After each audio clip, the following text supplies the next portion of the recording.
Oh, hello, welcome to this new video. How about if I told you that there is an Active Directory attack where you can obtain the hashes by doing absolutely nothing? And by doing nothing, I mean to do it super simple in a way that you don't need to know usernames and credentials and passwords and being joined to the domain and have administrative privileges or any type of privileges for that matter.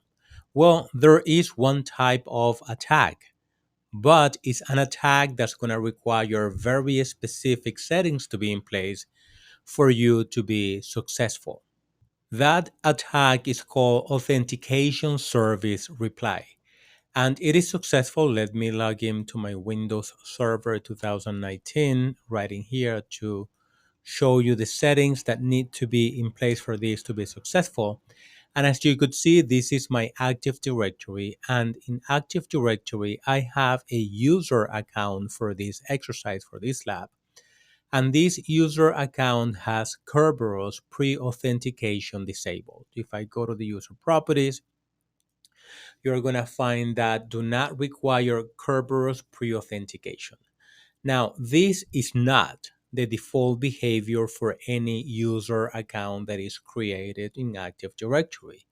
The only reason why you would find an account with pre-authentication disabled is because the administrator at one point disabled that pre-authentication setting for one specific function, and it could be anything. It could be a service account that didn't require pre-authentication to be enabled and somebody disabled it. It could be an account that has been migrated from previous versions of Microsoft. Who knows? When it comes to legacy accounts and when it comes to service accounts, sometimes there is a black hole. Nobody knows what happens because those are accounts that have been running for since day one, right? So in that case, in order for that attack to be successful, you're going to have to find an account that has Kerberos pre-authentication disabled. Now, the fact that it is disabled, you still have to know what is the account that you would like to attack. So you still have to do some work finding out the accounts for that specific domain controller and then take a good estimated guess as of which type of accounts do you want to target first or attack first to see if you're going to be successful. But as I was mentioning before, one of the beautiful things about this type of attack is that it does not require you to know the user credentials of any domain user in order for you to obtain the hashes if an account has pre-authentication disabled. And for that, you're going to be using Impacket, as we have used Impacket multiple times to demonstrate different type of attacks. Obviously, you have to be part of the same network. You have to know the domain name. In this case, is Northeast. That local is my domain for this exercise. And in this case, I am going to specify, as you could see, I'm specifying the DC-IP, the IP address of the domain controller that I'm going to be sending these commands and trying to pull information from there. I'm specifying that I do not want to use a password because I do not know it.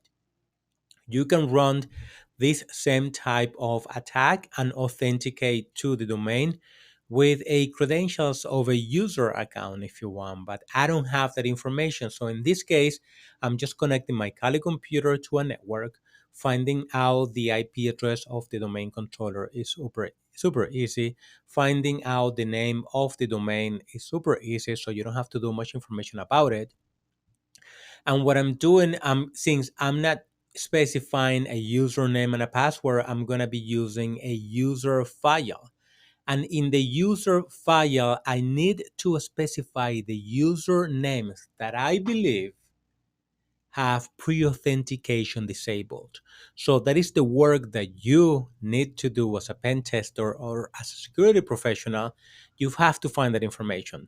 Now, that is not rocket science. We have done this multiple times, doing different things to find out the usernames of a domain, not finding out the passwords or the hashes of everybody, but at least the usernames, right? You can find that information.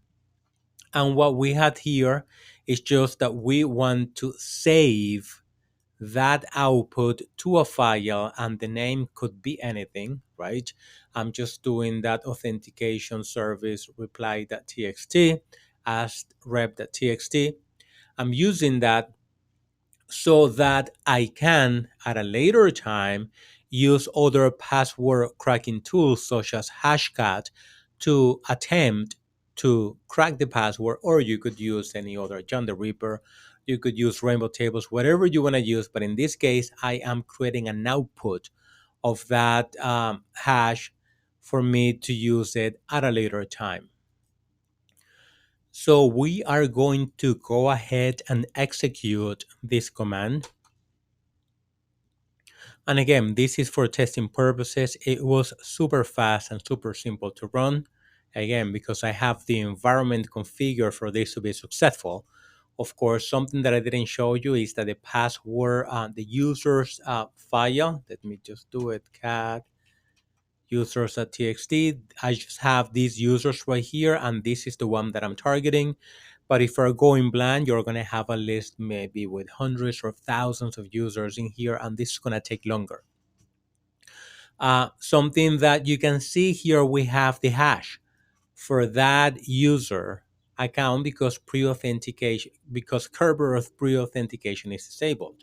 Now we saved that output into this new file. So let me come back in here. You're gonna see it right here. If I see the content of that file, it's gonna be the same.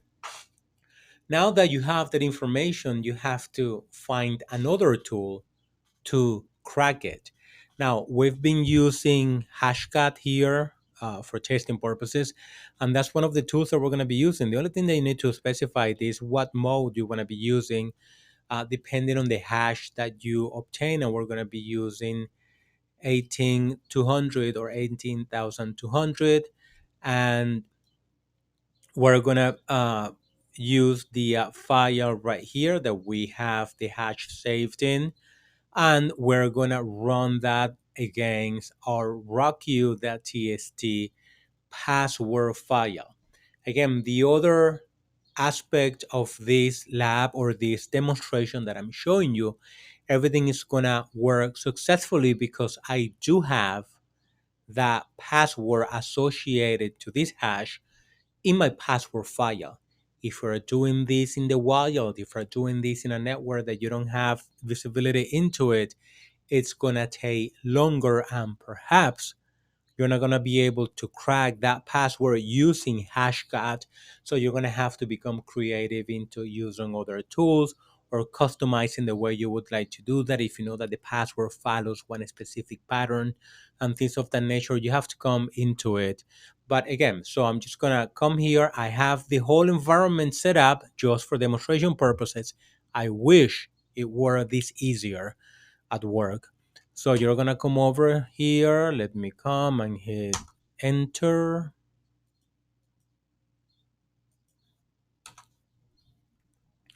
And Hashcat is gonna do a thing. Obviously, as you could see right here, it cracked the password, and the password is password one. So this attack is not gonna be something that if you're doing a pen test engagement or if you're checking for misconfigurations in a network, it's not gonna be something that perhaps you're gonna find active all the time. In order for this to work, as I mentioned at the beginning, Kerberos pre-authentication needs to be disabled. So that's the main thing. That's the first thing that you need to check for. If by any chance you find any accounts that have Kerberos pre-authentication disabled, then you're going to be able to capture the hashes, and then you have to try to crack that hash using one of the many different tools that you can use to crack that password. So this is going to be like another tool that you're going to have in your arsenal, in your toolbox, whenever you're doing a pen test. And this is something that a lot of security professionals don't look into because everybody thinks nobody is going to have an account with Kerberos pre-authentication disabled, right? That's what we all think until we find out that that's not the case. So, thanks for watching. If you found this information useful or any other videos in the channel, click on the like button, consider subscribing to the channel, and I'll talk to you on the next video.